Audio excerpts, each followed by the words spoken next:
Aaron's been doing a phenomenal job. I mean, he's a great athlete, and he's been doing a great job. He knows his role, knows how he has to go out there and play to give us a great look. Obviously, number 5 on the other team is a phenomenal player, so to come out here and give us a look like that is going to be challenging. But I think he's done a great job, and he's accepted the role. From a player's perspective, what kind of preparation goes into that, sitting down with extra film or having extra roles? Yeah, Coach Franklin talks about it all the time with our scout guys, just saying that they need to watch film just like we do, but to examine the players because that's who they're going to be for the week and to understand what they have to do. And I think that all of our guys have done a great job doing that. Mike, do you guys pay attention to the spread at all? You know that you're big underdogs. Do you guys look at that? Oh, no. I don't even know how to read a spread, before being completely honest, so I got no idea. No. Mike, with Colorado doing pretty well in the passing game last week, how do you use the tight end to try and bring that to this week, and how successful do you think you can be with you and the other guys around you this weekend? Yeah, I think that they were a great example of what is possible against that defense. I think that everybody knows about their defense and how talented they are, how physical they are, and all that kind of stuff. But I think that that's a good film to watch. But I also think that they're going to come out this week and make corrections and all that kind of stuff. So we just have to execute our game plan, and that's our ultimate goal. So We talked to Shawn this morning, and I know you guys are close, and he was taking us back to the Pitt game and going through all that. What did you say to him? Because I know after the game you were super supportive of him, and obviously you've kind of been through that. Absolutely. I just think it's crazy that people can talk about somebody like that and kind of disrespect somebody like that, especially after not only the performance that Deshaun had on that Saturday, but in his entire career. He's always been reliable. He's always been a guy that has got the job done, has executed his play in and play out, and I mean, one play. You know what I'm saying?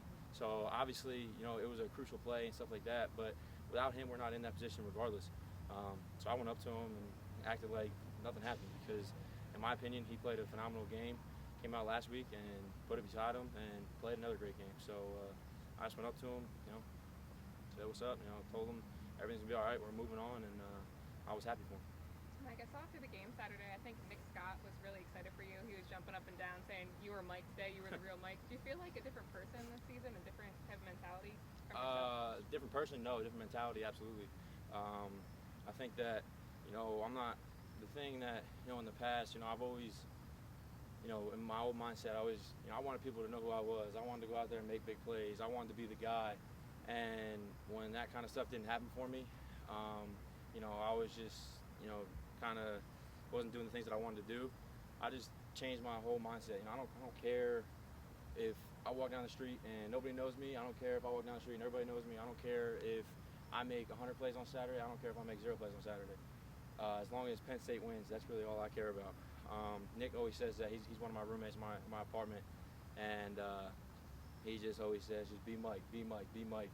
And then after that, on Saturday he came up to me and he's like, you were Mike today. So that was a cool moment, and I appreciate him. Are you happy with what you've done so far this season, especially when you look back at last season? Happy, yeah. Satisfied, done, absolutely not. I mean, it feels good to go out there and make plays and do things that my coaches expect me to do. But I mean, I'm not sleeping any easier than I was last year. I'm not preparing any less than I was last year. I'm going to continue to be the last guy off the field every single day. I'm going to continue to, and work even harder every single day because I know where this offense can go. I know where this team can go, and I just want to be another piece in the puzzle. So, Mike, all last year, we heard you in the background hitting the sleds while we were here talking to people. Yeah. First off, how does it feel? It seems like all that hard work is finally paying off. And second, when do you think it clicked for you that everything started falling into place? I mean, it feels great, for hard work to pay off, because the scary thing about hard work is, you can put in all the work in the world, and that's not going to guarantee you success. It's just going to give you a chance to have success.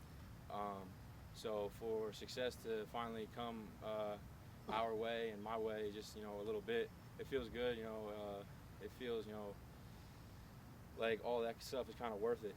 Before this year, I never used to get nervous. I never used to be nervous for a game. I would just be ready to go. I knew my role. I knew what I had to do.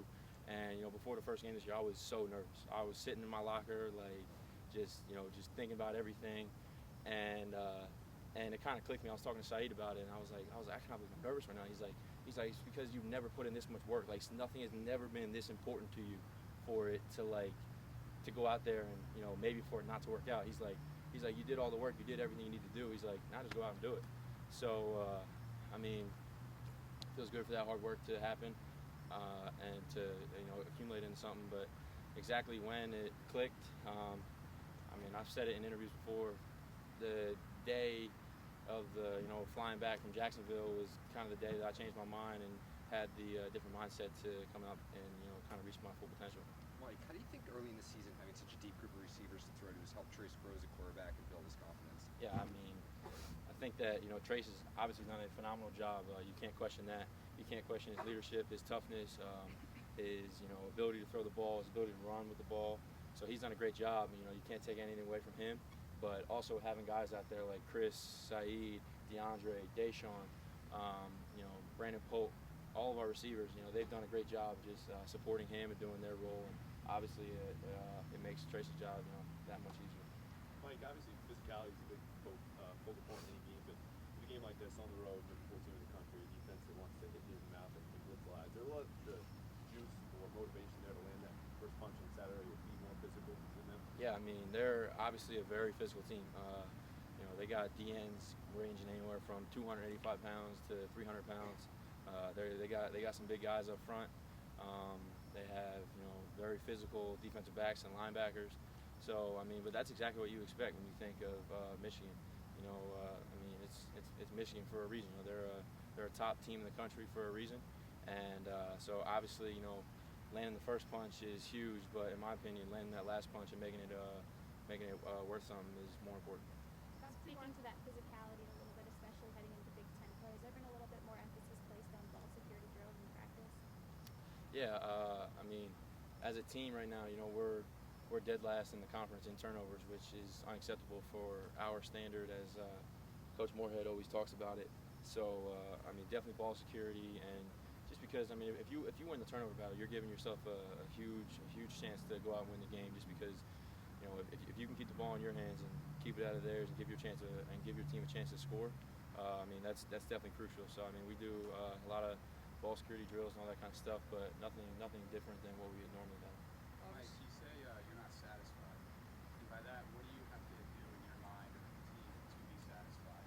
Whether it be wins, touchdowns, whatever it may be, what do you have to do to satisfy yourself?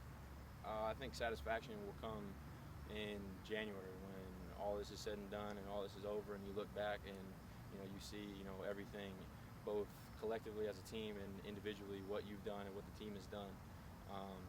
I have a lot of team goals. I have a lot of individual goals that I want to accomplish and go out there and attack. So exactly feeling that satisfaction. I mean, that's not coming for a long time, and that's what kind of makes this thing, the chase, so important and so crucial to development as a team, and that's what makes this thing fun, man. I mean, you get to go out there every single Saturday, and then also Sunday through Friday. I mean, you get to come out here every single day, and with the opportunity to get better and continue to improve for that ultimate goal. Thank you.